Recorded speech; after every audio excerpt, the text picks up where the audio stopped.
देवी सुतेषु प्रणतेषु च चरणाश्रय दानेन कृपामयी नमोस्तुते। जननीं शारदां देवीं रामकृष्णं जगद्गुरुं पादपद्मे तयो स्थित्वा प्रणमामि मुहुर्मुहुः। श्री श्री ठाकुर श्री श्री मा स्वामीजीर रातुल चरणे आभूमि प्रणाम जानाई। उपस्थित समस्त भक्तमंडली के श्रद्धा भालोबासा नमस्कार शुभ सन्ध्या।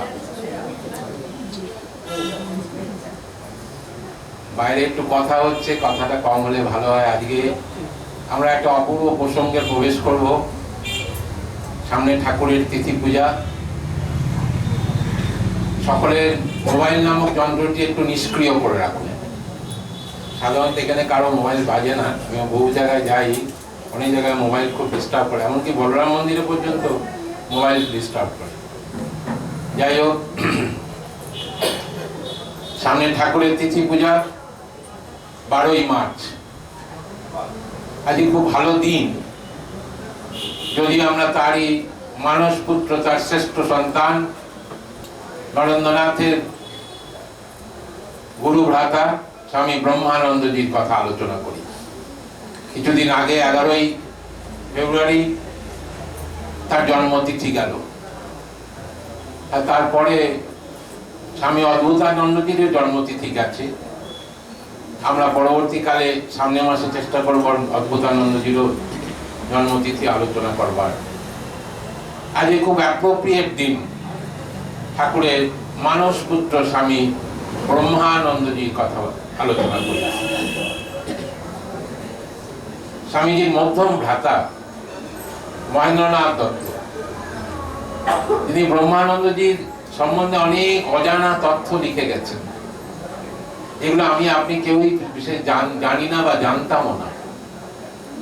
হঠাৎ একটা বই হাতে এসে পড়ে, ওনারই লেখা বই। ওনার বহু বই আছে লেখা, কিন্তু ওনার যারা পাবলিশার ছিল তারা ডিজলভ করে দিয়েছে তাদের কোম্পানি। সেই বইগুলো Ramakrishna Mission Institute of Culture গোলপার্কে নিয়ে এসে ওরা আলাদা একটা সেলফের মধ্যে রেখেছে। সেই বইগুলো যে যেমন পারছে কিনে নিচ্ছে। সেইখানে একটা বই ব্রহ্মানন্দজির অনুধ্যান মহেন্দ্রনাথ দত্ত, স্বামীজির মধ্যম ভ্রাতা, তার কথা একদিন আপনাদের শুনিয়েছিলাম আমি। এরকম জিনিয়াস পৃথিবীর ইতিহাসে খুব কমই জন্মেছে। নিঃসন্দেহে নরেন্দ্রনাথ শ্রেষ্ঠ জিনিয়াস, মহেন্দ্রনাথও সত্যিকারের জিনিয়াস ছিলেন। যাই হোক, ব্রহ্মানন্দজির জীবন আসুন আমরা ঠেলে একটু সাজাই। শিকরাকুলিন গ্রাম, হারাধন ঘোষ ওরফে আনন্দমোহন ঘোষ, তারই প্রথম পুত্র সন্তান রাখাল চন্দ্র ঘোষ।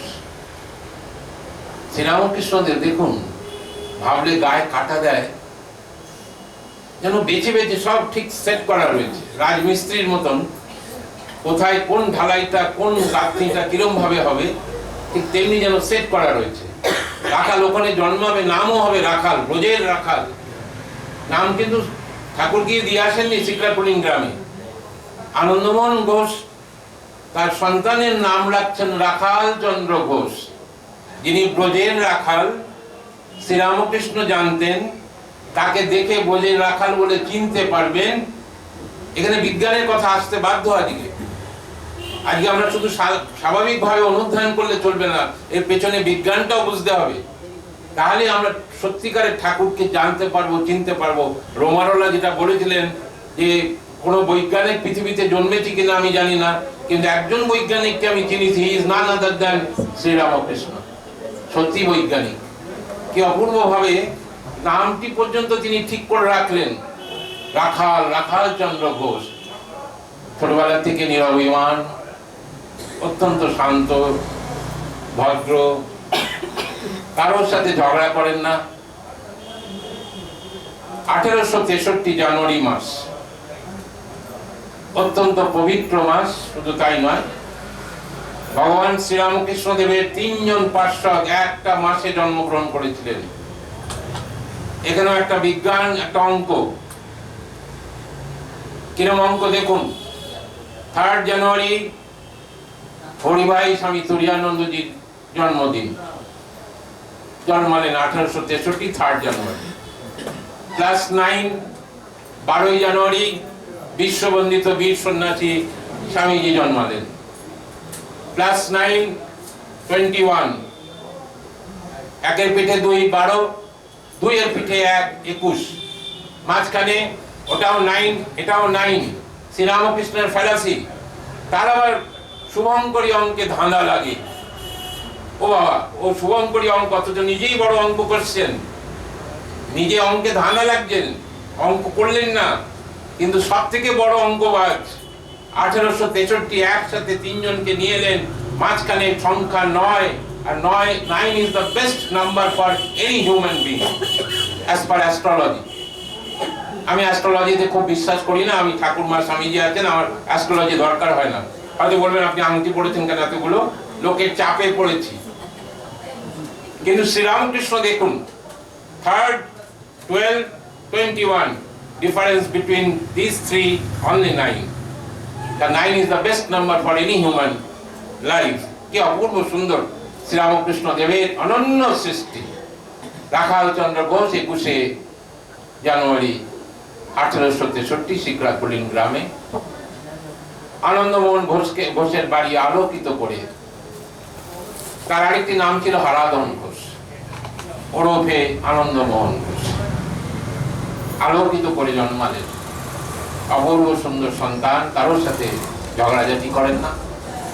বেত্রাঘাত করেছেন মাস্টারমশাই তার সহপাঠীকে, তিনি হাপুস নয়নে কাঁদছেন। মানুষের জন্য ছোট্টবেলা থেকে তার হৃদয় কান্ত, তাকে গিয়ে গায়ে হাত বুলিয়ে দিচ্ছেন, তুই পড়াটা করে এলি তো পারতিস। তাকে হাত ধরে নিয়ে তার মা তাকে কিছু টিফিনের জন্য খাবার দিয়েছিলেন, সেগুলো তাকে খাওয়ালেন। শুধু তাই না, বড় একটি গাছের তলায় বসে মাটিকে দলা করে কালী ঠাকুর বানালেন, বানিয়ে সেই কালী ঠাকুরের পূজা করাচ্ছেন ওইটুকু ছোট্ট রাখাল 5 বছরের। স্বাভাবিকভাবে বাবা আনন্দমোহন ঘোষ, তার ইচ্ছা সে বিরাট বড় জমিদার। আমি অনেক মহারাজের কাছে শুনেছি, যখন 50-60 বছর আগেকার কথা, যে যতদূর শিকরাকুলিন গ্রাম দেখা যেত সবটাই নাকি আনন্দমোহন ঘোষের জমিদারি ছিল। সেই জমিদার বাড়ির ছেলে সর্বত্যাগী হয়ে রামকৃষ্ণ মঠ মিশনের প্রথম অধ্যক্ষ মহারাজ। Is it not science? Is it not an invention? এই অপূর্ব সুন্দর সমস্ত কিছু ছেড়ে দিয়ে চলে এসেছিলেন। আনন্দমোহন ঘোষের ইচ্ছা তার ছেলেকে কলকাতা শহরে এসে পড়াবেন। দুর্ভাগ্যবশত 5 বছর বয়সে রাখালের মাতৃবিয়োগ হয়। মা চলে যাওয়ার পরে তখনকার দিনে জমিদার বংশ তাড়াহুড়ো করে দ্বিতীয় বিবাহ করলেন। কলকাতার শোভাবাজারে কাঁসারি পাড়ার বিখ্যাত দত্ত পরিবারের একজন কন্যাকে বিবাহ করলেন।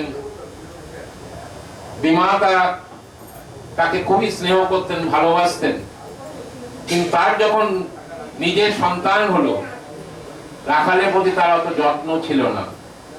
তাই আনন্দমোহন ঘোষ কাঁসারি পাড়ার তার দ্বিতীয় শ্বশুর বাড়িতে এনে কলকাতার বিভিন্ন স্কুলে তাকে পড়াতে শুরু করলেন, যাতে সে লেখাপড়া ভালো করে শেখে। লেখাপড়া খুব একটা ভালো মন তার ছিল না, একটা নিরভিমান, একটা ভাবুক। তখনকার দিনে যুবক নরেন্দ্রনাথের সঙ্গে তার আলাপ। মহেন্দ্রনাথ দত্ত লিখছেন যে রাখাল অনেকদিন ধরে আমাদের বাড়িতে আসা যাওয়া করে, সে যে পরবর্তীকালে ব্রহ্মানন্দ হবে তা জানবো কি করে। তখন দেখতাম তাকে ভেদে, সে কথা বলতে পারে না ভালো করে, যা নরেন্দ্রনাথ বলে তাই তার নেতৃত্ব মেনে নেয়। শ্রীরামকৃষ্ণের পটভূমি মহেন্দ্রনাথ দত্ত লিখছেন, তার পাশাপাশি বলি শ্রীরামকৃষ্ণের পটভূমি নরেন্দ্রনাথের নেতৃত্বে আগামী দিনে রাখাল প্রথম অধ্যক্ষ মহারাজ হবেন, তার পটভূমি যেন ভগবান শ্রীরামকৃষ্ণ দেব দক্ষিণেশ্বরে বসে রিমোট কন্ট্রোলে, ওখান থেকে বসে যেন রিমোট কন্ট্রোলের রিমোট করছেন। কি অপূর্ব সুন্দর গাথা দেখুন, মহেন্দ্রনাথ দত্ত লিখছেন। খুব তড়িঘড়ি করে রাখালের বিয়ে দিতে হবে, লেখাপড়া হচ্ছে না, তো জমিদারি সামলাতে হবে, তো তার সাথে বিবাহ হবে।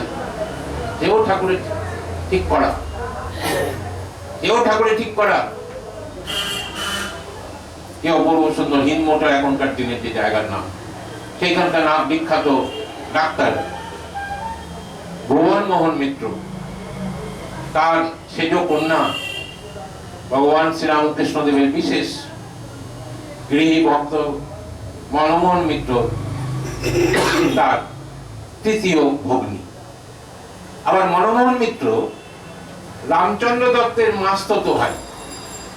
ঘুরিয়ে ফিরিয়ে রামচন্দ্র দত্ত আবার নরেন্দ্রনাথের মামা দাদু।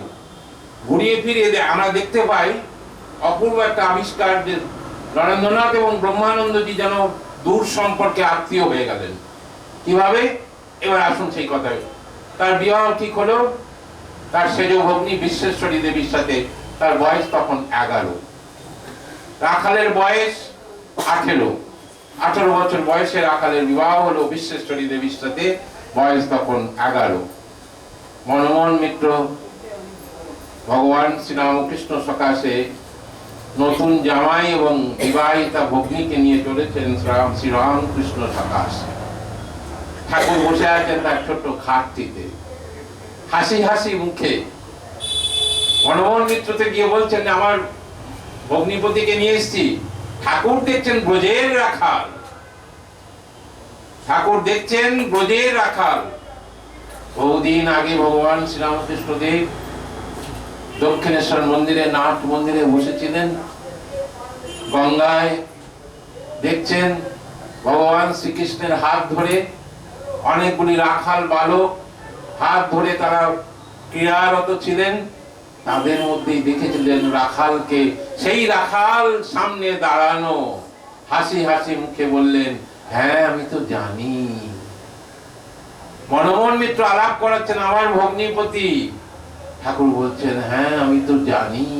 অর্থাৎ আমি তো রাখালকে দেখছি, তুমি তোমার ভগ্নিপতিকে দেখছো, আমি আমার রাখালকে দেখছি।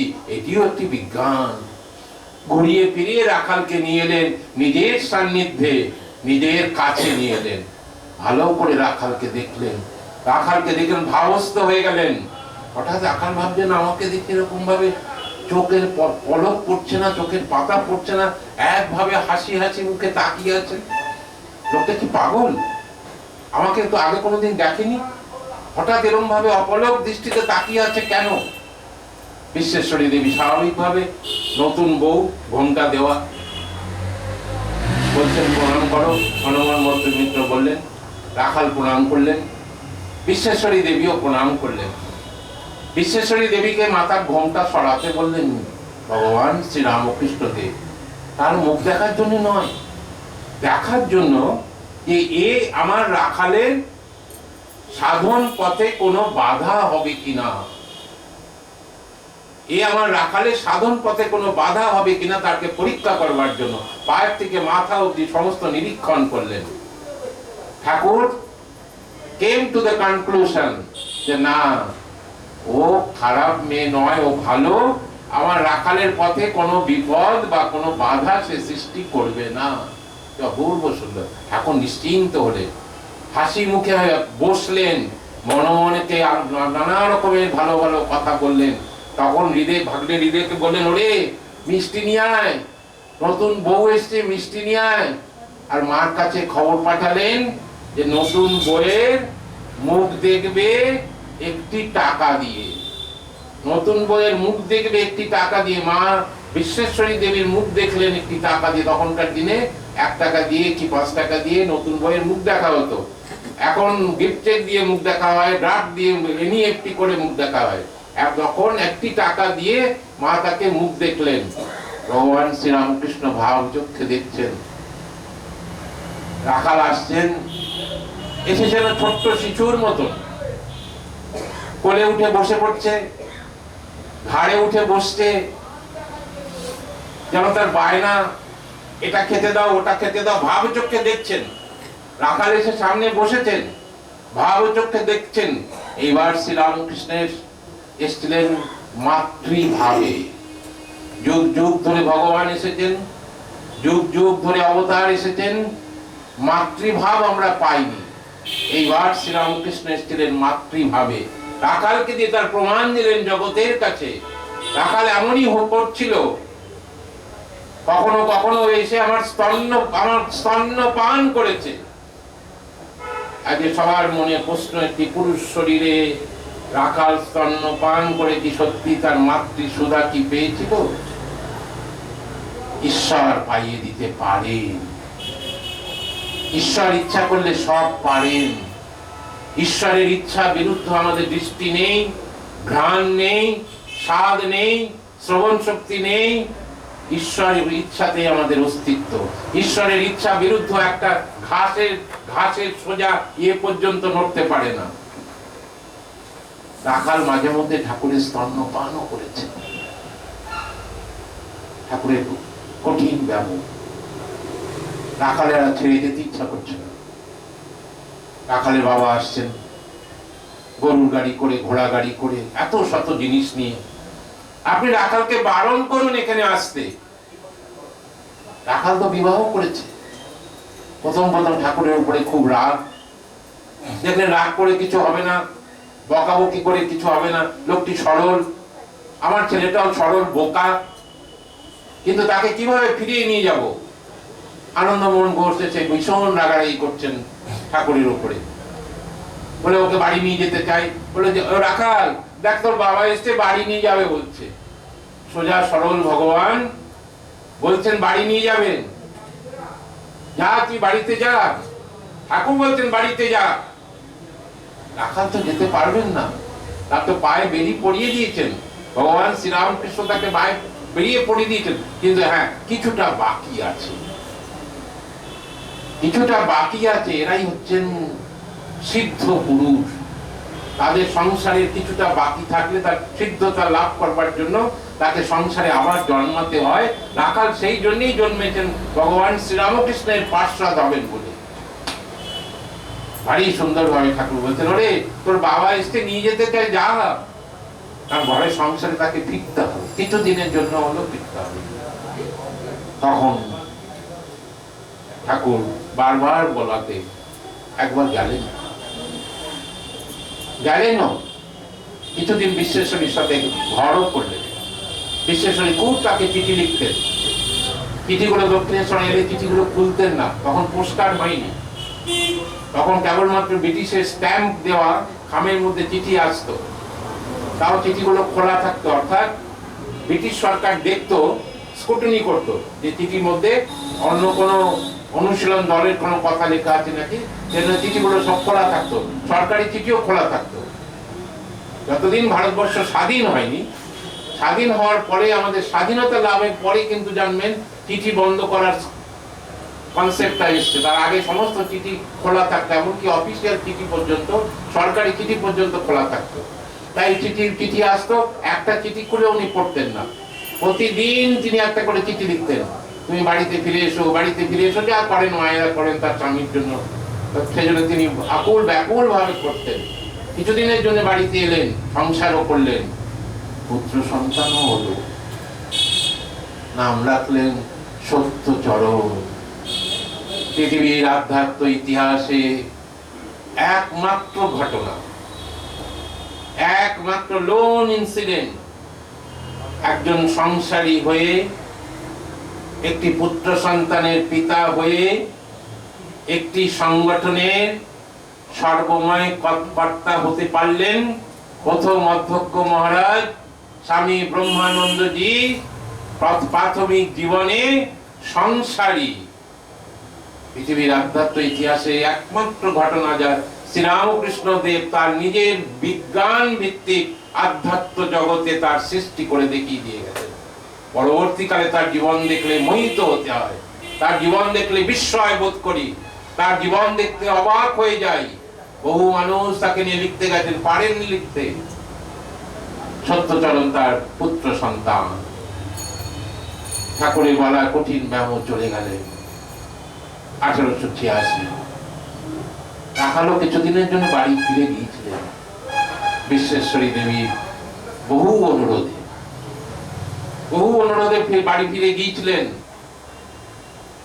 একবার বাড়ি থেকে চলে এলেন বরানগর মঠে। বরানগর মঠ তৈরি হলো 24শে ডিসেম্বর 1886। বাবুরাম মহারাজ স্বামী প্রেমানন্দজির মাতা মাতঙ্গিনী দেবী সবাইকে পিঠে খাওয়ার নিমন্ত্রণ করেছিলেন তার বাড়িতে আটপুরে। উদ্দেশ্যটা পিঠে খাওয়া, কিন্তু সেখানে স্বামীজি কি করলেন, সেখানে রাখাল ছিলেন না। মাতঙ্গিনী দেবীর খুব দুঃখ হয়েছিল যে রাখাল কেন এলো না, কিন্তু সেই উদ্দেশ্যটা কি ছিল? স্বামীজি সেইখানে ধুনি জ্বালিয়ে ক্রিসমাস ইভের আগের দিন তিনি প্রতিজ্ঞা করলেন, জগৎ কল্যাণের জন্য আমরা সকলে জীবন দান করব, জগতের কল্যাণের জন্য আমরা ঠাকুর যা বলে গেছেন শিব জ্ঞানে জীবের সেবা, service to the mankind is the service to the Lord. এই কথা বলে তিনি ধ্বনি জ্বালিয়ে সকলকে প্রতিজ্ঞাবদ্ধ করালেন। আটপুর থেকে রামকৃষ্ণ মঠ মিশনের যে সেবা প্রতিজ্ঞা, সেবার যে ভাব, সেবার যে আদর্শ, সেইখান থেকে তৈরি হলো। কি অপূর্ব সুন্দর ভাবে স্বামী ব্রহ্মানন্দজি, অর্থাৎ রাখাল থেকে স্বামী ব্রহ্মানন্দজি হলেন। নরেন্দ্রনাথ তাকে সমস্ত দায়িত্ব দিয়ে তিনি কলকাতার, যখন মঠ মিশন প্রতিষ্ঠা হবে পরবর্তীকালে, আগের কথাটা আমি একটু আগেই বলে দিচ্ছি, কলকাতা শাখার তিনি সভাপতি হয়েছিলেন। স্বামীজি চলে গেলেন বিদেশে, কেউ জানতো না স্বামীজি কোথায়, কারণ স্বামীজি তার নাম পর্যন্ত লুক্কায়িত রেখেছিলেন। এই সমস্ত ঘটনা, মঠ মিশনের খরচ, সব কিছু রামকৃষ্ণানন্দজি সব কিছু দেখতেন।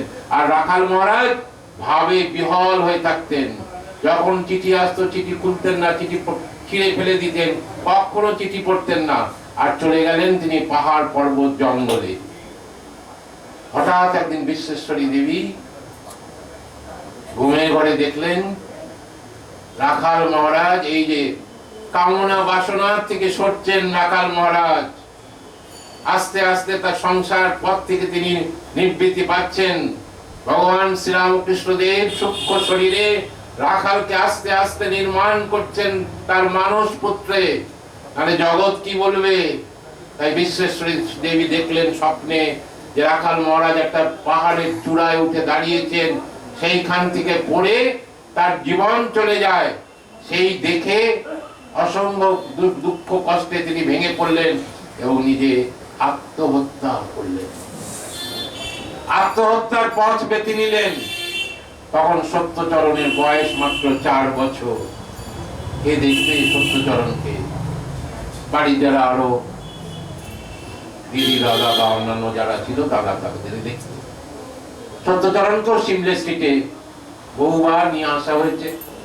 মহেন্দ্রনাথ দত্ত লিখছেন যে সত্যচরণকে, নরেন্দ্রনাথের ইচ্ছা ছিল যে সত্যচরণ বড় হলে তাকে রামকৃষ্ণ মঠ মিশনের সাধু করবে, তার ইচ্ছা ছিল, কিন্তু সেই ইচ্ছা পূরণ হয়নি। কারণ তার সন্তান থাকবে আর তিনি হবেন রামকৃষ্ণ মঠ মিশনের অধ্যক্ষ মহারাজ, একটা ত্যাগী ব্রত। তাই কি অপূর্ব সুন্দর ঘটনা দেখুন। ঘটনাটা অপূর্ব সুন্দর নয়, বেদনাদায়ক, কিন্তু শ্রীরামকৃষ্ণ তার ভাবের পরিপ্রেক্ষিতে অপূর্ব সুন্দর। অর্থাৎ ব্রহ্মানন্দজিকে তিনি তৈরি করছেন রাজমিস্ত্রির মতন। পৃথিবীর শ্রেষ্ঠ রাজমিস্ত্রি যদি আজকে বলি তাহলে শ্রীরামকৃষ্ণ শ্রেষ্ঠ রাজমিস্ত্রি। শ্রেষ্ঠ বৈজ্ঞানিক যদি বলি শ্রীরামকৃষ্ণ শ্রেষ্ঠ বৈজ্ঞানিক। যদি দার্শনিক বলি শ্রেষ্ঠ দার্শনিক শ্রীরামকৃষ্ণ দার্শনিক। বহুদিন আগে থেকে তিনি তার সমস্ত কিছু যেন দেখে রেখেছিলেন। কি অপূর্ব ভাবে তিনি সৃষ্টিকে নিজের নিয়ন্ত্রণে নিয়ে এলেন। সত্যচরণ তখন 10 বছর বয়স। গ্রামগঞ্জে আপনারা জানেন মায়েরা গরুর একটা খুঁটোকে মাটিতে পুঁতে গরুকে আটকে রাখেন, গরু যাতে ছুটে কোনো দিকে না চলে যায়। এরকমই ছোট ছোট বাচ্চাদের সঙ্গে খেলতে খেলতে সেই খুঁটোর ওপরে পড়ে যায় সত্যচরণ। তখনকার দিনে খুঁটোর ওপরে পড়ে যাওয়াতে বুকে ভীষণ চোট পায় এবং চোট পাওয়ার পরে প্রাথমিকভাবে প্রচুর রক্ত বমি হয়। রক্ত বমি হওয়াতে ভীষণভাবে দুর্বল হয়ে পড়ে। বহু রকমের চিকিৎসা করার পরে 6টি মাস তিনি এরভাবে বেঁচেছিলেন। চলে গেলেন সত্যচরণ। হ্যাঁ, রাখাল মহারাজ পরবর্তীকালে স্বামী ব্রহ্মানন্দজি ভগবান শ্রীরামকৃষ্ণের মানস পুত্র, হ্যাঁ, পিতা হয়ে কষ্ট নিশ্চয়ই পেয়েছিলেন। স্বামীজি বলছেন সন্ন্যাসী হয়েছে বলে হৃদয়কে বিক্রি করে দিইনি। বৈকুণ্ঠনাথ সান্যালকে বলেছিলেন সন্ন্যাসী হয়েছে বলে হৃদয়কে তো বিক্রি করে দিইনি। বলরাম বাবু চলে যাওয়ার পরে স্বামীজি অশ্রু বিসর্জন করেছিলেন যে আপনি সন্ন্যাসী, আপনি অশ্রু বিসর্জন করছেন। বলেন কি, সন্ন্যাসী হয়েছে বলে হৃদয়কে বিক্রি করে দিয়েছি নাকি? সন্ন্যাসী সব থেকে বড় তার প্রেম, তার ভালোবাসা, তার দয়া। অপূর্ব সুন্দর স্বামীজির ব্যাখ্যা দেখুন। সত্যচরণ চলে গেলেন, Brahmanandaji free bird, now he can fly anywhere he likes. আস্তে আস্তে ব্রহ্মানন্দজি তৈরি হলেন রামকৃষ্ণ মঠ মিশনের সর্বময় কর্তা। 1902 সালে স্বামীজি চলে গেলেন। প্রাথমিকভাবে ব্রহ্মানন্দজি একটুখানি অসুবিধায় পড়েছিল। প্রথম দিকে কিভাবে মঠ চলবে, কিভাবে কি করবে। মা তখন, মায়ের কোনো জায়গা নেই থাকবার, বিভিন্ন ভাড়া বাড়িতে বিভিন্ন কষ্টের মধ্যে দিয়ে, খেতে পান না, খাওয়া জোটে না। এমতো অবস্থায় ব্রহ্মানন্দজি সর্বময় রামকৃষ্ণ মঠ মিশনের সর্বময় কর্তা হিসাবে মায়ের আশীর্বাদ নিয়ে তিনি সর্বময় কর্তার কাজ চালিয়ে গেলেন। শুধু মা কেমন ভাবে চালাবেন, মা সমস্ত কিছু যেন মার পরামর্শ নিয়ে। মায়ের কাছে যখন যান তখন ছোট্ট শিশুর মতো। একদিন উদ্বোধনে মার কাছে গেছেন, পরবর্তীকালে যখন উদ্বোধন বাড়ি হয়েছে 1911 সালের পরে, মায়ের কাছে গেছেন, বিহ্বল হয়ে পড়ছেন, চারিদিকে অন্যভাবে তাকাচ্ছে তার মনটাকে নিচে নামিয়ে রাখার জন্য। মাও বিহ্বল হয়ে যাচ্ছেন সন্তানকে দেখে, তিনিও। একবার চন্দ্রমোহন দত্ত বলে মায়ের বাড়িতে একটি চাকর ছিল, সে মা এবং ব্রহ্মানন্দজির মাঝখানে কমিউনিকেশনের কাজ করতে, অর্থাৎ আজকের ভাষায় বলি কোরিয়ার সার্ভিসের কাজটা করতেন। মা কিছু প্রয়োজন হলে কিছু লিখে পাঠাতেন চন্দ্রমোহন দত্তের মাধ্যমে, আবার ব্রহ্মানন্দজি লিখে পাঠাতেন। তখন ব্রহ্মানন্দজি খুব বেশি মায়ের কাছে আসতেন না। এবার মার কাছে চন্দ্রমোহন দত্ত নালিশ করছে যে ব্রহ্মানন্দজি পুরী যাচ্ছে, কাশী যাচ্ছে, বৃন্দাবন যাচ্ছে, কোথায় কোথায় বেড়াতে যাচ্ছে, কই তোমার সাথে দেখা করতে তো আসে না। তখন চন্দ্রমোহন দত্ত খুব মায়ের খুব ক্লোজ হয়ে গেছেন, তোমার কাছে তো আসে না। মা কি সুন্দর উত্তর দিচ্ছেন, নারায়ণ শিলাকে দেখিয়ে বলছেন ওই তো আমার রাখাল, বিশ্বজননী মা শারদামণি দেবী, কোটি কোটি প্রণাম মা তোমাকে। কারো নালিশ দেখেন না, কারো দোষ দেখেন না, কারো ত্রুটি দেখেন না, সবাই আমার সন্তান, সবাই আমার আপন। কি অপূর্ব ভাবে বলছেন, ওই তো আমার রাখাল। নারায়ণ শিলাকে দেখিয়ে বলছেন ওই তো আমার রাখাল। আসুন ব্রহ্মানন্দজির বিরাট কীর্তিময় জীবন, বলতে গেলে রাত্রি 11টা বাজে, শুধু মুখ্য মুখ্য ঘটনাগুলো বলে। আজকে রামকৃষ্ণ মঠ মিশনের যে ব্যষ্টি সবটাই ব্রহ্মানন্দজির হাতে তৈরি। রিলে রেস, আপনারা রিলে রেস দেখেছেন অলিম্পিকে, 4 জন রেসার থাকে, একজন স্টার্ট করে, একজন আবার আরেকটা পয়েন্টে নিয়ে যায়, সেইখান থেকে আরেকজন নিয়ে যায়। তো স্টার্টিং রিলে রেসের স্টার্টিং স্পোর্টসম্যান হচ্ছেন নরেন্দ্রনাথ, স্বামী বিবেকানন্দ। মঠ মিশন তৈরি করে দিয়ে গেলেন, নিজে কোনো পোস্ট নিলেন না, নিজে কোনো সভাপতি হলেন না, নিজে কোনো সম্পাদক হলেন না, সবটাই ব্রহ্মানন্দজির হাতে তুলে দিলেন। শুধু তাই না, তার সঞ্চিত 3771 টাকা, সঞ্চিত 3771 টাকা ব্রহ্মানন্দজির হাতে তুলে দিলেন। রাখাল, আমি সব কিছু তোর হাতে দিয়ে গেলাম, দেখিস ঠাকুরের যেন কষ্ট না হয়। কি বড় কথা বলে গেলেন, ঠাকুরের সেবার যেন কোনো কষ্ট না হয়। রাখাল মহারাজ তো আজকে বেলুড় মঠে এত বড় মন্দির দেখেননি। যখন রাখাল মহারাজ বেলুড় মঠের অধ্যক্ষ মহারাজ, তখন পুরনো মন্দির। যখন রাখাল মহারাজ ঠাকুরের কাছে উঠতেন প্রণাম করবার জন্য, নিচে সবাই দাঁড়িয়ে থাকতো, নিচে সবাই দাঁড়িয়ে রাখাল মহারাজের ভাব দেখতো, যে তার মুখভঙ্গিমা, তার কেমন, তার মধ্যে যেন একটা অদ্ভুত একটা ঐশ্বর্য আসত। ঠাকুরের কাছে গিয়ে কি করবেন ভাবতে পারেন না, কিরকম একটা হয়ে যেতেন, ভাবে বিহল হয়ে যেতেন, ভাবে বিভোর হয়ে যেতেন। আসুন তার বিভিন্ন কর্ম কাণ্ডের মধ্যে দেখুন। আপনারা এর আগে নিস্তারিণী দেবীর কথা শুনেছেন আমার কাছে, নবগোপাল ঘোষের স্ত্রী নিস্তারিণী ঘোষ স্বামী ব্রহ্মানন্দজিকে খুব শ্রদ্ধা করতেন। তিনি এক পুত্রকে ঠাকুরের পায়ে এনে দিয়ে দিয়েছিলেন, যেটা তোমার উপহার, আমার জন্য কি এনেছো, এইটা এনেছি বলে সেই সন্তানকে পায়ের পরে শুয়ে দিয়েছিলেন। তিনি পরবর্তীকালে 18 বছর বয়সে নীরদ মহারাজ, পরবর্তীকালে স্বামী অম্বিকানন্দ, তিনি ব্রহ্মানন্দজির কাছে দীক্ষা, ব্রহ্মানন্দজির কাছে ব্রহ্মচর্য, ব্রহ্মানন্দজির কাছে সন্ন্যাস, তিনটেই স্বামী ব্রহ্মানন্দজির কাছে। এই অম্বিকানন্দকে যিনি নিয়ে তিনি বিভিন্ন কাণ্ড করলেন, একটা একটা করে বলি। আজকে ভুবনেশ্বর মঠ, ভুবনেশ্বর মঠ আপনারা কজন গেছেন? যারা যাননি তাদের জন্য বলি, যারা গেছেন তাদের জন্য বলি। কি অপূর্ব ঘটনা! এখানে একটা বিজ্ঞান। পুরীতে রয়েছেন স্বামী ব্রহ্মানন্দ, ভিক্ষা করে খান ঠাকুরের মানস পুত্র, দাঁড়ে দাঁড়ে যেটুকু ভিক্ষা পান সেইটুকু অন্ন দিয়ে তাদের চলে। কোনদিন তেলে কুচা পাতা ঝোল, কোনদিন লঙ্কার ঝোল দিয়ে খেয়েছেন স্বামী ব্রহ্মানন্দজি পুরীতে।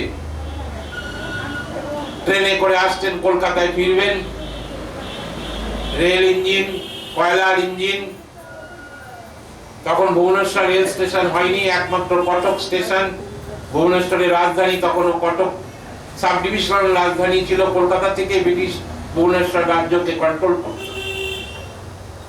ঠিক কটকের আগে রেল ইঞ্জিন থেমে যায় যান্ত্রিক গোলযোগের জন্য। কোন রকমে সেই প্ল্যাটফর্মে নিয়ে গিয়ে দাঁড় করিয়ে দিল। একটি ঘটনা ঘটবে বলে, ভুবনেশ্বরে মঠ প্রতিষ্ঠা হবে বলে, স্বামী ব্রহ্মানন্দজি, সাথে রয়েছেন বাবুরাম মহারাজ স্বামী প্রেমানন্দজি, সাথে রয়েছেন সারদা মহারাজ স্বামী ত্রিগুণাতীতানন্দজি। এই তিনজন প্ল্যাটফর্মে নেমে পায়চারি করছেন। ব্রহ্মানন্দজির খুব কাজ বেলুড় মঠের বিরুদ্ধে তখন একটা কেস করে দিয়েছিল বালি মিউনিসিপ্যালিটি রিগার্ডিং ট্যাক্স। তার একটা হিয়ারিং ছিল হাইকোর্টে, ব্রহ্মানন্দজিকে আসতেই হবে। অধ্যক্ষ মহারাজ তিনি তাকে ওকালতনামা দেওয়া, মানে লিগাল কথা, সেই জন্য তাকে ফিরতেই হবে। সেই জন্য তিনি ফিরতে যদি না পারেন অসুবিধা হবে। তখন তিনি পায়চারি করছেন, হঠাৎ দেখতে পেলেন তার সামনে একটা ছোট্ট পাহাড়। বাহ, ভারী সুন্দর জায়গা, এখানে একটা ঠাকুরের একটা মন্দির, মঠ করলে কিরকম হয়। এই যেই না ভাবা, প্ল্যাটফর্মে গায়ে একটা ছোট্ট সেলুন ছিল। সেই সেলুনে এক ভদ্রলোক চুল কাটাচ্ছিলেন, নাপিতকে দিয়ে চুল কাটাচ্ছিলেন। তিনি রামকৃষ্ণ মঠ মিশনের অধ্যক্ষ মহারাজ, তাকে দেখে চিনতে পারলেন, তাকে এসে তিনি প্রণাম করলেন। আচ্ছা, আপনাদের এখানে এই যে সামনে যত ফাঁকা জায়গা, আমাকে একটু সামান্য জায়গা জোগাড় করে দিতে পারেন, আমি এখানে ঠাকুরের মঠ করব। কি অপূর্ব সুন্দর ঘটনা দেখুন। বলছে আপনার জায়গা দরকার, আমি আপনাকে জায়গা দেবো বলে তিনি তার নিজের জায়গা 2.5 বিঘা পশ্চিমবঙ্গের হিসাবে 20, 40, 10, 50 কাঠা পশ্চিমবঙ্গের একটা হিসাব, আর সারা বাকি ভারতবর্ষের আলাদা হিসাব। ওদের এরিয়াটা বড়, আমাদের এরিয়াটা ছোট। সেটা একটা ঐতিহাসিক কারণ, আজকে সেটাতে যাচ্ছি না। 50 কাঠা জমি দিলেন। স্বামী ব্রহ্মানন্দজি ভুবনেশ্বর মঠ তৈরি করছেন। ভারী সুন্দর ইতিহাস, মনোরম ইতিহাস, আনন্দের ঘটনা তৈরি করছেন রামকৃষ্ণ মঠ মিশন ভুবনেশ্বর। মাঝে মধ্যে কলকাতায় আসছেন, টাকা পয়সা জোগাড় হচ্ছে, যেটুকু টাকা পয়সা জোগাড় হচ্ছে ভিক্ষা করে এখান থেকে ওখান থেকে করে করে করে করে রামকৃষ্ণ মঠ মিশন ভুবনেশ্বর তৈরি হচ্ছে। গিয়ে দেখেন গেট করেছে, গেটটা ছোট, অর্থাৎ একটা মানুষ যেতে পারে, একটা গাড়ি ঢুকতে পারে। বলে না, এই গেট ভেঙে ফেলো, এই গেট হবে না, রামকৃষ্ণ মঠ মিশনে এত ছোট গেট হবে না। বলে মনে এত কষ্ট করে করলাম, ভেঙে ফেলবো? বলে হ্যাঁ ভেঙে ফেলবে। বলে এখানে লোকে যাতায়াত করতে পারবে, গাড়িও মোটর গাড়িও ঢুকতে পারবে। তখনকার দিনে মোটর গাড়ি মানে একমাত্র অস্টিন নামক একটা গাড়ি ছিল। পরবর্তীকালে হিন্দুস্তান এলো, অ্যাম্বাসাডার এলো, পরপর আপনারা সকলেই জানেন। এখন নানা রকমের গাড়ি, নানা রকমের হাইটের গাড়ি রাস্তাঘাটে দেখতে পাওয়া যায়, বা সারা পৃথিবীতে বহু রকমের গাড়ি আছে। কি বললেন, কি অপূর্ব সুন্দর কথা। আরে এমন দিন আসবে রামকৃষ্ণ মঠ মিশনে হাতি ঘোড়া বাঘ ভাল্লুক ঢুকবে। অর্থাৎ একটা হাতি ঢুকতে পারে সেরকম হাইট দরকার, একটা হাতি ঢুকতে পারে সেরকম হাইট দরকার। ভুবনেশ্বর মঠে যদি যান দেখবেন অনেক উঁচু গেটটা, অর্থাৎ একটা হাতি ঢুকতে পারবে। হাতি ঘোড়া বাঘ ভাল্লুকও, শুধু মানুষ নয়, হাতি ঘোড়া বাঘ ভাল্লুকও ঢুকবে। 1904 সাল মঠের কাজ সামান্য কিছুটা হলো শেষ হয়েছে। 5ই জানুয়ারি স্বামীজির তিথি পূজা করেছে। তিনি কলকাতায় এসেছেন স্বামীজির তিথি পূজাতে। ভুবনেশ্বর মঠ দ্বার উদ্ঘাটন হবে। আগের দিন ব্রহ্মানন্দজি নিজে বড়বাজারে গেছেন, কলকাতার বড়বাজার থেকে বিভিন্ন জিনিস কিনেছেন। ভালো আতপ চাল, সুগন্ধি আতপ চাল, মুগ ডাল। খাদ্যরসিকও ছিলেন, খেতে পাননি কিন্তু খাদ্যরসিক ছিলেন। অনেক ঘটনা আছে, পরে আসছে, আমরা যতটা সম্ভব আমরা আলোচনা করব। সবকিছু নিয়ে গিয়ে সঙ্গে আরো লোকজন নিয়ে তিনি পৌঁছেছেন ভুবনেশ্বর মঠে। 5ই জানুয়ারি ভোরবেলা 3:30টার সময় উঠেছেন। 3:30টার সময় উঠে যে পাচক রান্নার লোক তাকে তুলেছে, এই ওঠ, ঠিকরি উনুন ধরা। তখন কয়লার উনুন ধরিয়েছে। দুধ বার কর, দুধ বার করা হয়েছে। তখন তার ফ্রিজ ছিল না, দুধ রাখা ছিল আগের দিন রাত্রে। দুধ গামলায় দুধ ফোটানো হচ্ছে। আর বলে একটা পরিষ্কার কাপড় দিয়ে আমাকে। ব্রহ্মানন্দ যে নিজে বানাচ্ছেন, দেখুন কি অপূর্ব ঘটনা।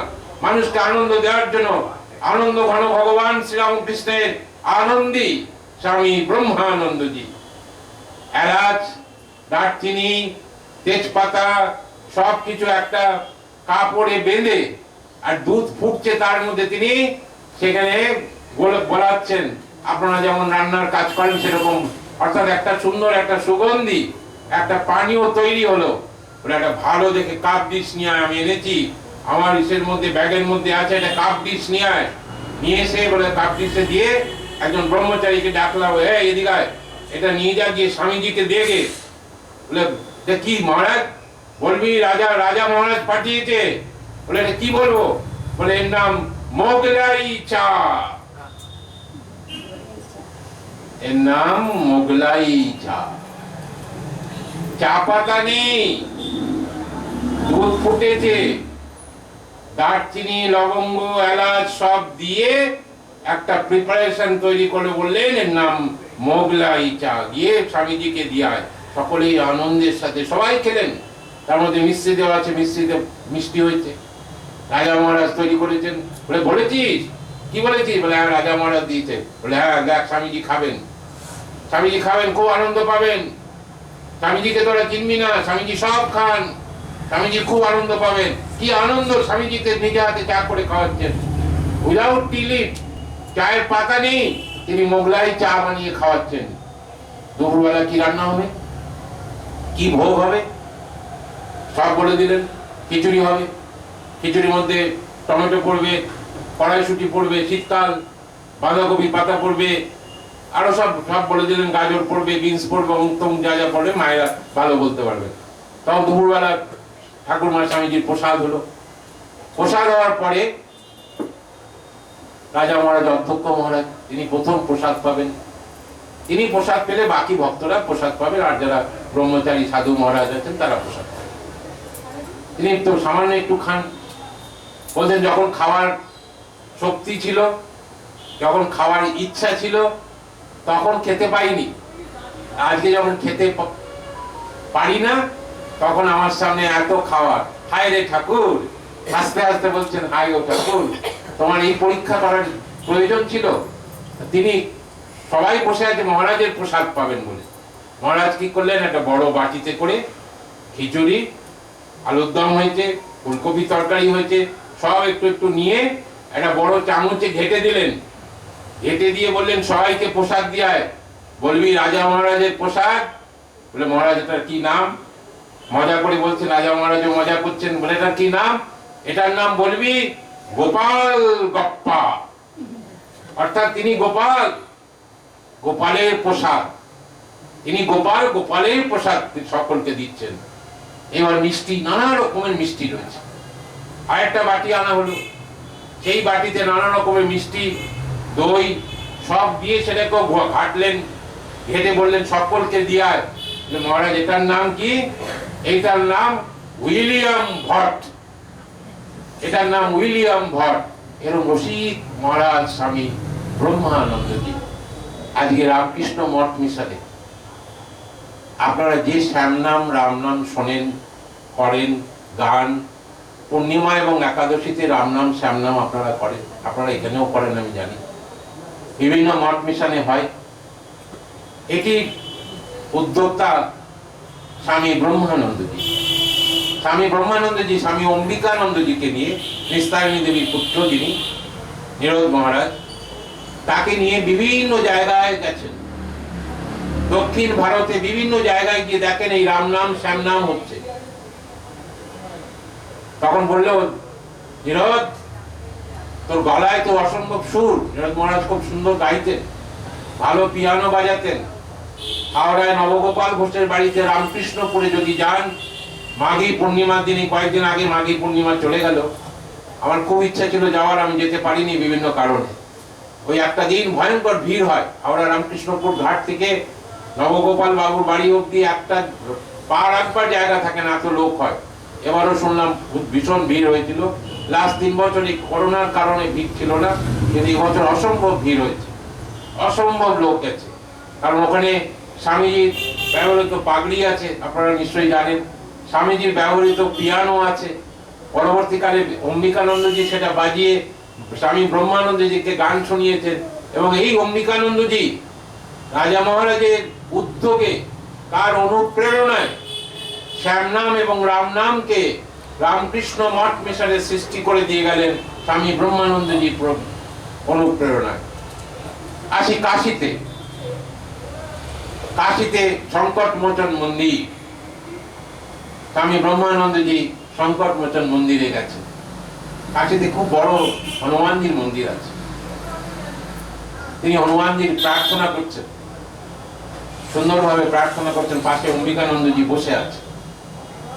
হঠাৎ দেখেন একজন ভারী সুপুরুষ, অসম্ভব লম্বা, সাদা পরিধান, পুরো মাথায় সাদা চুল, সাদা দাড়ি, আর হাত পা ভীষণ সুঠাম। তিনি এসে ব্রহ্মানন্দজি পাশে খানিকক্ষণ এসে বসলেন। অম্বিকানন্দজি বারবার তার দিকে তাকাচ্ছেন। এই বয়সে উনি তো চুল দেখে, দাড়ি দেখে মনে হয় তিনি বৃদ্ধ, অথচ এত সুন্দর তার চেহারা কিভাবে রয়েছে। তিনি এসে ব্রহ্মানন্দজির পাশে বসলেন, আবার খানিকক্ষণ বাদে উঠে গেলেন। অম্বিকানন্দজি ভিড়ের মধ্যে তাকে খুঁজছে, বহু লোক, বহু বসে আছেন। সংকট মোচন মন্দির, স্বাভাবিকভাবে ওখানে সংকট মোচনের প্রচুর পূজা হয়, ইউপি, বিহার, রাজস্থান, আপনারা সকলেই জানেন। তারপরে যখন অম্বিকানন্দজি তাকে দেখতে না পেয়ে এসে, মহারাজ আমি একটা কথা জিজ্ঞেস করবো, যে আপনার পাশে এসে যিনি বসলেন তাকে আমার খুব দেখবার ইচ্ছা, আপনি একটু বলতে পারবেন কোথায় তিনি আছেন? ব্রহ্মানন্দ যেরকম বহু ঘটনা বলতেন, তাই অম্বিকানন্দের বিশ্বাস যে মহারাজ ইচ্ছা করলেই বলতে পারেন তিনি কোথায় আছেন। বলে, শালা নীরদ, বুঝলি না কে এসেছিল? তিনি সংকট মোচন আমাদের দেখা দিয়ে গেলেন। তিনি স্বয়ং সংকট মোচন এই বেশে আমাদের দেখা দিয়ে গেলেন।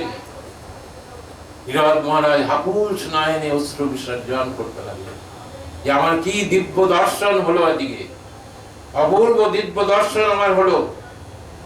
ব্যাঙ্গালোর মঠ স্বামী রামকৃষ্ণানন্দজি করেছিলেন, কিন্তু ব্রহ্মানন্দজিকে দিয়ে অর্পণ করেছিলেন এবং মাও গিয়েছিলেন। এই ঘটনা আপনারা আগেও শুনেছেন। স্বামী ব্রহ্মানন্দজির অপূর্ব সুন্দর কীর্তি তিনি তার সারা জীবন ধরে রেখে গেছেন। মায়ের যখন খুব কঠিন অসুখ, ব্রহ্মানন্দজির একটা হোমিওপ্যাথি ওষুধের বাক্স ছিল। তিনি যখন মনে করতেন সেখান থেকে ওষুধ বার করে নিজে যদি ওষুধ মনে করে দিতেন এবং সেই ওষুধে ভীষণ কাজ হতো। মাকে প্রণাম করতে গেছেন, মাকে বলছেন, মা তুমি ভালো করে দাঁড়াতে পারছো না, কি হয়েছে? বলে আমার পায়ে খুব বাতের ব্যথা। বলে আমি চন্দুকে দিয়ে ওষুধ পাচ্ছি। চন্দু মানে চন্দ্রমোহন দত্ত, তিনি মায়ের বাড়ির ভৃত্য ছিলেন। এই চন্দ্রমোহন দত্তকে দিয়ে ওষুধ পাঠিয়ে দিলেন। সেই ওষুধে মায়ের পায়ের ব্যথাটা যথেষ্ট কমে গেল। মা বুঝলেন যে, মা তো জানতেন যে কে রাখাল, ঠাকুর তাকে দেখিয়ে দিয়ে গেছেন কেই রাখাল, ব্রজের রাখাল। অপূর্ব সুন্দরভাবে অনেক অনেক ঘটনা আছে। আর একটি সুন্দর ঘটনা বলি। কাইজার, আপনারা Guinness book of world records, এই ছোট ছোট মায়েরা পড়েছে, যুবকরা পড়েছে, Guinness book of world records একজন আছেন যার নাম, যার গোঁফ খুব বড় ছিল, সব থেকে বড় পৃথিবীতে গোঁফওয়ালা, তার নাম হচ্ছেন জার্মানের কাইজার বলে। ব্রহ্মানন্দজি ললিত মোহন চ্যাটার্জিকে ডাকতেন কাইজার বলে। তার গোঁফ খুব বড় বড় ছিল। ললিত মোহন চট্টোপাধ্যায়কে মায়ের একান্ত ভক্ত। আপনারা মায়ের কথাতে শুনেছেন যে মা এই বিপদগামী সমাজের বিরুদ্ধে যখন সোচ্চার হয়েছিলেন জয়রামবাটিতে, জয়রামবাটির সমাজপতিরা মাকে ফাইন করেছিলেন 20 টাকা। কারণ মায়ের বাড়ির ঘরামি যাদেরকে দিয়ে মায়ের ছাদটা ছাওয়ালেন বা ছাদটা রিপেয়ার করালেন, তারা সকলেই মুসলমান ছেলে। মা তাদেরকে দিয়ে ইচ্ছা করে কাজ করালেন এবং সমাজপতিদের রোষে পড়লেন, এবং সমাজপতিরা পঞ্চায়েতে মিটিং করে মার বিরুদ্ধে সোচ্চার হয়ে বললেন মাকে ফাইন দিতে হবে 20 টাকা। মা বলেছিলেন দেবো, কিন্তু আমার সন্তানদের আমি অপমানিত হতে দেবো না, বা তাদের থেকে আমি দূরে সরতে যেতে পারবো না। এই ললিত মোহন চ্যাটার্জি যখন গিয়েছিলেন জয়রামবাটিতে, তখনকার দিনে 20 টাকা ওয়াজ এ বিগ অ্যামাউন্ট। এই ললিত মোহন চ্যাটার্জি মায়ের হয়ে 20 টাকা দিয়েছিলেন। পরবর্তীকালে ললিত মোহন চট্টোপাধ্যায় অনেক পয়সা রোজগার করলেন, যে কোনো কারণে মায়ের আশীর্বাদে হোক, ব্রহ্মানন্দজির আশীর্বাদে প্রচুর পয়সা রোজগার করলেন। কিন্তু কখনো কখনো প্রচুর পয়সা, প্রচুর ধন সম্পত্তিও মানুষের বিপদগামীর কারণ ঘটে, তার পদস্খলন হয়।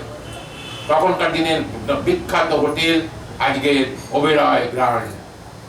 ওবেরয় গ্র্যান্ডে তিনি নিয়মিতভাবে মদ্যপান করতেন, আর বাড়িতে যখন ফিরতেন তার 5টি ছেলে মেয়ে স্ত্রীকে অকথ্য ভাষায় গালাগাল করতেন। তারা ভীষণভাবে ভেঙে পড়লেন, সোজা চললেন হাইকোর্টে, অর্থাৎ স্বামী ব্রহ্মানন্দজির কাছে। কল্পনা করুন, 1913 সাল, রামকৃষ্ণ মঠ মিশনের অধ্যক্ষ মহারাজ একা বেলুর মঠ থেকে রওনা হয়েছেন। আজকে পারবেন, আজকে অধ্যক্ষ মহারাজকে 10 জন মহারাজ, ব্রহ্মচারী সাধু মহারাজরা ঘিরে থাকেন। তাদের গাড়িতে লোক থাকে, সামনে 2 জন বসেন, পিছনে আরেকটা গাড়ি থাকে, পাশে যদি এই গাড়িটা খারাপ হয়ে যায়, সেই জন্যে কত সম্মান, কত উচ্চতা, ভিআইপি ট্রিটমেন্ট যাকে বলি। তখনকার দিনে ব্রহ্মানন্দজি সোজা বেলুর মঠ থেকে কাউকে কিছু না বলে ঘোড়া গাড়িতে করে গ্র্যান্ড হোটেলে স্বামী ব্রহ্মানন্দজি খোঁজ নিলেন। রিসেপশনে ললিত মোহন চট্টোপাধ্যায় কোথায় বসে মদ্যপান করছেন। কেবলমাত্র মদ্যপান করবার জন্য গ্লাসে ঢাললেন। গ্লাসটা যখন তুলেছেন, সামনে দেখেন মহারাজ দাঁড়ানো। মহারাজ খুব বিনয়ী ভাবে হাসি হাসি মুখে বললেন, খাচ্ছ খাও, কিন্তু আমাকে স্মরণ করে খাও। এ বাবা, এ কি? আপনাকে স্মরণ করে মদ্যপান করবো? তা পারবো না। সেই যে মদ্যপান থেকে তিনি বিরত হলেন, সারা জীবন ললিতমোহন চট্টোপাধ্যায় আর মদ্যপান করতে পারেনি। তখনকার দিনে বার বনিতা, হরিমতি, বিনোদিনী দাসী, তারা সুন্দরী দেবী, কুসুম কানন দেবী, এদের পরিচয় এরা বার বনিতা। এদের পিতার কোনো ঠিক নেই, এদের মাতা হয়তো আছে কিন্তু এদের পিতার কোনো ঠিক নেই। এ ধরনের মানুষকে আমরা সমাজে তখন অবজ্ঞা করতাম, অবহেলা করতাম, এড়িয়ে চলতাম। এরা চারজন দুপুর বেলায় বেলুড় মঠে মহারাজ স্বামী ব্রহ্মানন্দজির সান্নিধ্যে এসছেন। ব্রহ্মানন্দ তাদেরকে দেখে, বিনোদ, কুসুম, তোমরা এসেছো, আরো তো আগে আসতে হয়, মঠের খাওয়া দাওয়া হয়ে গেল তখন তোমরা এলে, তোমরা পোশাক পাবে কি করে? ছটফট করছেন। ভগবান শ্রীরামকৃষ্ণের দরদি আনন্দী ছটফট করছেন, কি করবেন? তাড়াতাড়ি করে রন্ধনশালায় গেলেন, গিয়ে খোঁজ করলেন কি আছে কি কিছু নেই। যিনি রান্না করেন তাকে ডেকে তুললেন, শিগগিরই উনুন ধরাও, লুচি ভাজো। লুচি ভাজা হলো, তাদের সকলকে খেতে দেওয়া হলো, তাদেরকে নিজে বসিয়ে খাওয়ালেন। তিনকড়ি দাসী পরবর্তীকালে বলছেন, যেন পিতৃ স্নেহ পেলাম।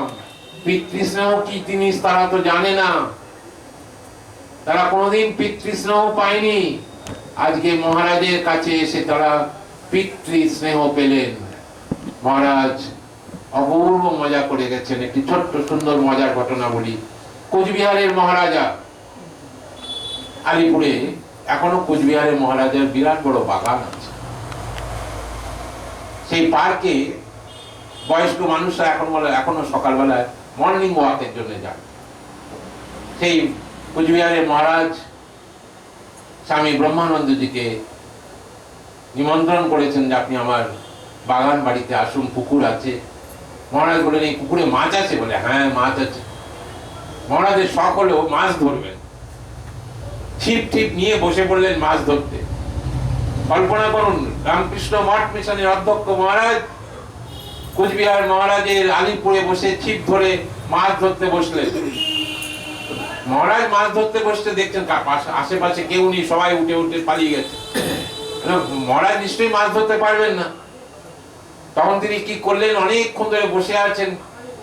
ভগবান শ্রীরামকৃষ্ণের মানস পুত্র, তিনি তো বিফল হতে পারেন না। ছোট্ট একটি মোরলা মাছ তার ছিপে উঠেছে। তিনি চিৎকার করছেন, ওরে শিগগিরই আয় রে, বিরাট বড় একটা মাছ উঠেছে, আমি তুলতে পারবো না। সকলে ছুটে এলো, এসে দেখলো একটা ছোট্ট মোরলা মাছ। এরকম রসিকতা তিনি অনেক করে গেছেন। আরেকটি সুন্দর রসিকতা, তখনকার দিনে বশিষ্ঠর সেন নামে একজন বিখ্যাত বৈজ্ঞানিক ছিলেন, তার অনেক গবেষণা ছিল, কিন্তু তিনি রামকৃষ্ণ মঠ মিশনের সাথে ভীষণভাবে যুক্ত ছিলেন এবং মহারাজকে খুব ভালোবাসতেন, শ্রদ্ধা করতেন। পরবর্তীকালে মহারাজের কাছে দীক্ষাও পেয়েছে। তার পুকুরে একটা বড় মাছ উঠেছে, বাঁকুড়া থেকে তিনি সেই মাছটিকে নিয়ে জিপ গাড়ি করে কলকাতায় আসছেন। মহারাজ তিনি তো সবই দেখতে পান, ত্রিকালদর্শী ভগবান শ্রীরামকৃষ্ণের মানুষ পুত্র। তার মধ্যে দিয়ে প্রেমানন্দজি বলতেন, তাকে দেখা মানে ঠাকুরকে দেখা।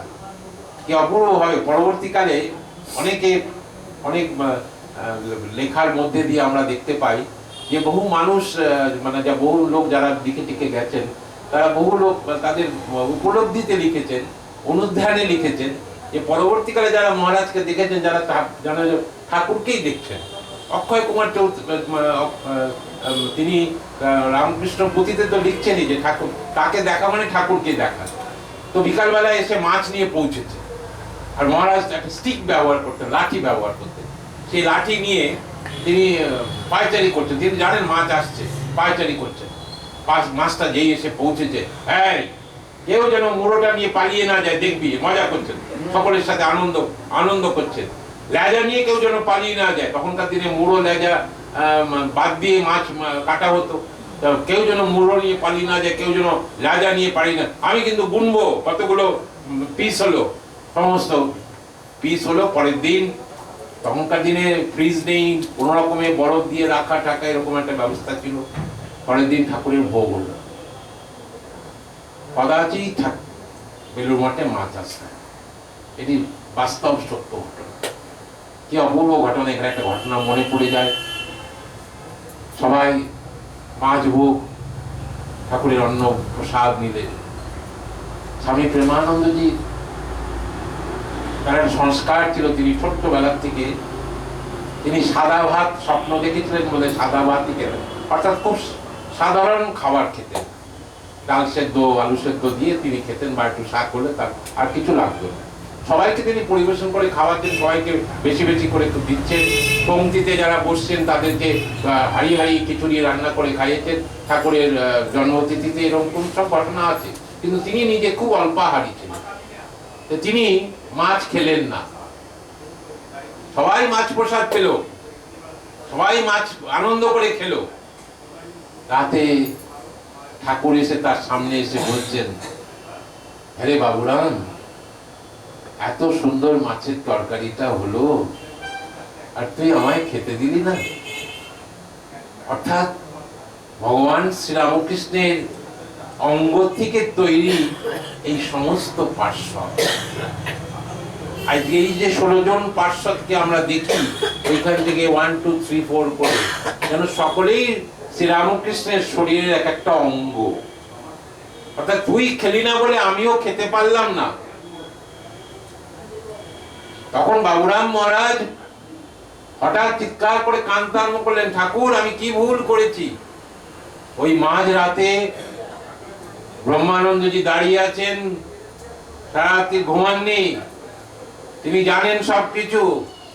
তিনি দাঁড়িয়ে আছেন তার বারান্দায়, বাবুরাম মহারাজ ছুটছেন রন্ধনশালায়। তখন বেলুড় মঠে লাইট আসেনি, অন্ধকার। একটা কুপি জ্বালিয়ে, কাঁচা ড্রেন, কাঁচা মাটির রান্নাঘর বেলুড় মঠে। সেই কাঁচা ড্রেনে তিনি হাত দিয়ে কাচিয়ে কাচিয়ে খুঁজছেন, যদি মাছের একটা কাঁটাও যদি পাওয়া যায় তিনি তুলে জিভায় ঠেকাবেন। খুঁজতে খুঁজতে একটি কাঁটা পেলেন, মাছের কাঁটা। সেই কাঁটাটি নিয়ে তিনি জিভায় ঠেকিয়ে জয় রামকৃষ্ণ, জয় রামকৃষ্ণ, জয় রামকৃষ্ণ বললেন। পরবর্তীকালে তাই বলে কি বাবুরাম মহারাজ মাছ খেয়েছিলেন? না, পরবর্তীকালেও খাননি, কিন্তু বারণ করতেন না। তার পাতে দিলে তিনি নিয়ে আস্তে করে স্বামী শারদানন্দজির পাতে দিয়ে দিতেন। যদি শারদানন্দজি পাশে বসতেন তাহলে দিয়ে দিতেন। শারদানন্দজি আবার মজা করতেন, মাছের বাটিতে বড় মুড়ো দেওয়া হয়েছে, শারদানন্দজি খুব খাদ্য রসিক ছিলেন, মাছের মুড়োটা আস্তে করে তুলে নিয়ে বাবুরাম মহারাজের পাতে দিয়ে দিলেন। আবার বাবুরাম মহারাজ বলে, একই করো শরৎ, একই করো, একই করো বলতে বলতে তিনি আবার দিয়ে দিলেন শরৎ মহারাজের পাতে। এরকম মজার রামকৃষ্ণ পার্শ্বদের মহান ঐতিহ্য আজকে কোথা থেকে কোথায় চলে গেছে, যার পেছনে সব থেকে বড় অবদান স্বামী ব্রহ্মানন্দজি। 1920 সাল শ্রী মা চলে গেলেন। রাত্রি 12:30টার সময় ব্রহ্মানন্দজি বলছেন, আমার শরীরটা খুব খারাপ লাগছে, আমাকে একটু তামাক খেতে দিবি? তামাক দিবি? তামাকটা উনি ভালোবাসতেন। তিনি বুঝতে পেরেছিলেন যে মায়ের কিছু একটা ঘটতে চলেছে, মার জন্য বড্ড মনটা খারাপ করছে। সকালবেলায় জানতে পারলেন যে মার ইহলোকে স্থূল শরীর ত্যাগ করে তিনি আমাদের মধ্যে আজকে বিরাজ করছেন সূক্ষ্ম শরীরে। বললেন, কাঁদতে কাঁদতে বললেন, এতদিন যেন পাহাড়ের আড়ালে ছিলাম, এতদিন যেন পাহাড়ের আড়ালে ছিলাম, আমার সামনে থেকে পাহাড়টা সরে গেল, আমি 3 দিন ভবিষ্য করব। আর সকলকে বললেন, 3 দিন কেউ জুতো পরবে না, ক্ষৌর কার্য করবে না। মহারাজ সন্ন্যাসীদের এসব করার কথা না। তারা বিরজা হোম করে তাদের আগের জীবনকে পরিত্যাগ করে পুণ্যের একদম জলাঞ্জলি দিয়ে নতুন জীবন লাভ করলেন। যার জন্য যখন ব্রহ্মানন্দজি, স্বামী ব্রহ্মানন্দজি হলেন, তখন মহেন্দ্রনাথ দত্ত লিখছেন একটা জায়গা কি সুন্দরভাবে, যখন তার বাড়ি থেকে ব্রহ্মানন্দজির খোঁজ নিতে আসছেন, বলে তোমাদের রাখাল মারা গেছে। তাদেরকে বলছেন, মহেন্দ্রনাথ দত্ত লিখছেন কি সুন্দর জায়গা, তোমাদের রাখাল মারা গেছে, আমাদের রাখাল জীবিত আছে। তোমাদের রাখাল মরে গেছে, অর্থাৎ রাখাল থেকে স্বামী ব্রহ্মানন্দজি হয়েছেন। অর্থাৎ তাদের নাম, পিতৃ পরিচয়, সমস্ত কিছু তার ত্যাগ করে তাকে সন্ন্যাস নিতে হয়। সন্ন্যাস এত সোজা কথা নয়, কিন্তু রামকৃষ্ণ মঠ মিশনের ঐতিহ্য, আমি গর্ব করে বলি যে Ramakrishna Math Mission is only organization in the entire universe যার ঐতিহ্য যে সন্ন্যাস নেওয়ার পরেও তারা তাদের পিতা মাতাকে রক্ষণাবেক্ষণ করেছেন। হরি মহারাজ স্বামী তুরীয়ানন্দজি, তার 3 বছর বয়সে তার মাকে শিকালে কামড়ানোর পরে তার দেহ চলে যায়। 3 বছর বয়সে তার বড় বৌদি যতদিন তাকে রক্ষণাবেক্ষণ করেছেন সন্তানের মতন। তাই তুরীয়ানন্দজি বলতেন, যতদিন বড় বৌদি আছে আমি দেহ ত্যাগ করতে পারবো না, তার প্রতি আমার একটা দায়বদ্ধতা আছে। তিনি তো সন্ন্যাস নিয়েছেন, তিনি কি করে বললেন? অর্থাৎ মানুষের প্রতি মানুষের দায়বদ্ধতা। আজ তাই আমরা রামকৃষ্ণ মঠ মিশনের সাথে যারা যুক্ত, আমরা যারা রামকৃষ্ণ ভাব অনুরাগী, আমাদের দায়বদ্ধতা আছে সমাজের প্রতি, আমাদের দায়বদ্ধতা আছে ঠাকুরমা স্বামীজির প্রতি। কি দায়বদ্ধতা? তাদের আদর্শ, তাদের বাণী আমরা আমাদের বাড়ির সকলকে, আমাদের পরিবারের সকলকে, আমাদের আশেপাশের মানুষকে মধ্যে যেন ছড়িয়ে দিতে পারি। আজ যা শুনলেন হয়তো কালকে ভুলে যাবে। মানুষের স্মৃতিশক্তি অত্যন্ত কম আজকালকার দিনে, হয়তো কাল ভুলে যাবেন, কিন্তু অনুধ্যান করুন। রোজ কিছু কিছু পড়ুন। আজকে ব্রহ্মানন্দজি শুনলেন, কালকে ব্রহ্মানন্দজি জায়গাটা পড়ুন। ভক্ত মালিকার থেকে ব্রহ্মানন্দজির জায়গাটা পড়ুন, দেখবেন যা যা যা শুনলেন আজকে মনে পড়বে, আরো আনন্দ পাবেন। এই যে অনুধ্যান না করলে, সোনা খাঁটি সোনা, তাও যারা জহুরি তারা খাঁটি সোনাকে ভালো করে কোষ্টি পাথর দিয়ে ভালো করে দেখে নেয় যে সত্যি খাঁটি কিনা। ভগবান শ্রীরামকৃষ্ণদেব তাই ব্রহ্মানন্দজিকে ঘষে ঘষে দেখে নিয়েছিলেন যে তিনি সত্যিকারের খাঁটি সোনা কিনা। মহারাজ তখন প্রচুর জপ ধ্যান করতেন, তার অজপা হতো, অর্থাৎ তিনি সর্বদা মুখ তার নড়তো, এটা অজপা। অর্থাৎ তিনি সর্বদাই তার হাত সবসময় কাজ করছেন, কথা বলছেন, অ্যাডমিনিস্ট্রেশন দেখছেন। বেলুড় মঠের সর্বাধ্যক্ষ তিনি, কিন্তু তার হাত চলতো, জপ করে যাচ্ছেন, তাকে বলে অজপা। অর্থাৎ বলছেন যে আপনাকে তো ঠাকুর সব দিয়েছেন, আপনি কেন এত জপ করেন? বলে ঠাকুর যা দিয়েছেন তা পরীক্ষা করে দেখতে হবে না, জিনিসটা কিরকম। কি অপূর্ব সুন্দর উত্তর! জিনিসটা কিরকম তার টেস্ট দেখতে হবে না, যে কি দিয়ে গেলেন ঠাকুর আমাকে, তাকে পরীক্ষা করে দেখতে হবে যে কি। তাই আমাদের জীবনেও আমরা ঠাকুরমা স্বামীজির ভাবানুরাগী, আমরা শ্রীরামকৃষ্ণ মা শারদামণি দেবী বিশ্ববন্দিত বীর সন্ন্যাসীর ভাবানুরাগী। আমরা যেন আমাদের কর্তব্য থেকে বিচ্যুত না হই। আমরাও আমাদের যারা আমার কাছে আসবেন প্রত্যেকের কাছে অন্তত জয় ঠাকুর, জয় মা, জয় স্বামীজি যেন বলি। আমরা যেন তাদেরকে অনুপ্রাণিত করি। আজকে মা সময় এসেছে, আজকে এই বিজ্ঞানের যুগে, বিজ্ঞানের অগ্রগতির যুগে, বিকাশের যুগে আজকে সময় এসেছে ঠাকুর মা স্বামীজিকে নিয়ে অনুধ্যান করে নিজের জীবনকে যদি পরিস্ফুটিত না করি, আমরা কিন্তু আমাদের সমাজের প্রতি দায়বদ্ধতা দেখাতে পারবো না। আমরা অন্যায়কে প্রশ্রয় দিতে হবে। ব্রহ্মানন্দজি 1922 সাল 10 এপ্রিল চলে গেলেন। ঠাকুর বলে গিয়েছিলেন যেদিন কেউ জানবে ও কে, সেই দিন আর ওর দেহ থাকবে না। সকালবেলায় বলছেন, ওরে ঘুঙুর নিয়ে আমাকে পরিয়ে দে, আমি নাচবো। কৃষ্ণ এসেছে, গোপাল এসেছে, আমি নাচবো তার সাথে। ঘুঙুর পরিয়ে দে। ঝুমঝুম ঝুমঝুম ঝুমঝুম ঝুমঝুম চিৎকার করছেন। 10 এপ্রিল 1922 সাল ব্রহ্মানন্দজি স্থূল শরীর ছেড়ে সূক্ষ্ম শরীরে চলে গেলেন। আজকে রামকৃষ্ণ মঠ মিশন বেলুড় মঠে যে ব্রহ্মানন্দজি যে মন্দির দেখেন, সেই মন্দির 40,000 টাকা দিয়েছিলেন নিস্তারিণী দেবীর পরিবার। ব্রহ্মানন্দজির মন্দির করবার জন্য 40,000 টাকা দিয়েছিলেন নিস্তারিণী দেবীর পরিবার থেকে তার ছেলেরা, অর্থাৎ অম্বিকানন্দজির ভাইয়েরা। সেই টাকা দিয়ে ব্রহ্মানন্দজিকে নিস্তারিণী দেবী খুব যত্ন করতেন, খুব আদর করতেন।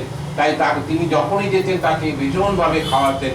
বলে নীরদের মা তো ছাড়তেই চায় না আমাকে, অর্থাৎ তাকে গোপাল রূপে জানতেন। নিস্তারিণী দেবী কম ছিলেন না, তিনি ছিন্নমস্তার অংশ, ভগবান শ্রীরামকৃষ্ণ বলে গিয়েছিলেন। তাই আজ স্বামী ব্রহ্মানন্দজির রাতুল চরণে আমরা লক্ষ কোটি প্রণাম জানাই। আমরা প্রার্থনা করি যে মহারাজ আমাদেরকে অনুপ্রাণিত করুন, আমাদেরকে আশীর্বাদ দিন, যেন আমরা আমাদের মন প্রাণ জুড়ে ঠাকুরমা স্বামীজির অনুধ্যান সারা জীবন ধরে করতে পারি। সকলে আনন্দে থাকুন। সামনে 12 তারিখ ঠাকুরের তিথি পূজা। সামনে 12 তারিখে আমরা ভোর 4টে থেকে মঙ্গল আরতির থেকে সবাই 4টের সময় উঠবেন। বাড়ি থেকে বেরিয়ে আরতি করতে হবে না, বাড়িতে বসেই আরতি করুন। বাড়িতে বসেই বিছানায় বসেই মনো আরতি করুন। আপনার ঠাকুর ঘরেও যেতে হবে না, কারো হয়তো নিচে ঠাকুর ঘর, উপরে আপনার বেডরুম। আপনি বিছানা বসেই মনো আরতি করুন যে আমি ঠাকুরকে আরতি করছি। একটা দিন করে দেখুন কি আনন্দ পাবেন। 12ই মার্চ ভোরবেলা সবাই উঠুন, উঠে মনো আরতি করুন। কেউ যদি ঠাকুর ঘরে গিয়ে আরতি করতে পারেন খুব ভালো, কর্পূর দিয়ে আরতি করলেন, এই প্রদীপ জ্বালিয়ে আরতি করলেন, ওটাই মঙ্গল আরতি। তারপরে যখন চা খাবেন ঠাকুরকে চা দিন। হয়তো বলবেন ঠাকুর তো চা খেতেন না, আজকে ঠাকুর চা খান, আজকে ঠাকুর কফি খান, আজকে ঠাকুর হট টি খান, আজকে ঠাকুর সমস্ত কিছু খান। তাহলে আমি ঠাকুর আমার পিতা কি করে হলেন, আমার পরম পিতা তাহলে কি করে হলেন? ঠাকুর আজকে আমার সাথে নেই, 1886 16ই আগস্ট চলে গেছেন, তারপরে আসেননি, আজও ঠাকুর আমার সাথে আছেন। বিশ্বাস রাখুন। এই বিশ্বাস, বিশ্বাস এবং বিশ্বাস, এই 3টি বিশ্বাস হচ্ছেন শ্রীরামকৃষ্ণ, মা শারদা, স্বামী বিবেকানন্দ। এই 3টি বিশ্বাস নিয়ে আমরা আমাদের লক্ষ্যে এগিয়ে যাব। আমরা নিশ্চয়ই সেই লক্ষ্যে পৌঁছাতে পারবো। জয় শ্রীরামকৃষ্ণ, জয় শ্রী শ্রীমা, জয়তু স্বামীজি, জয়তু স্বামী ব্রহ্মানন্দজি। আপনাদের সকলের জয় হোক। 12ই মার্চ আপনারা সকলে মিলে ঠাকুরের উদ্ধান করুন। নমস্কার, নমস্কার, নমস্কার।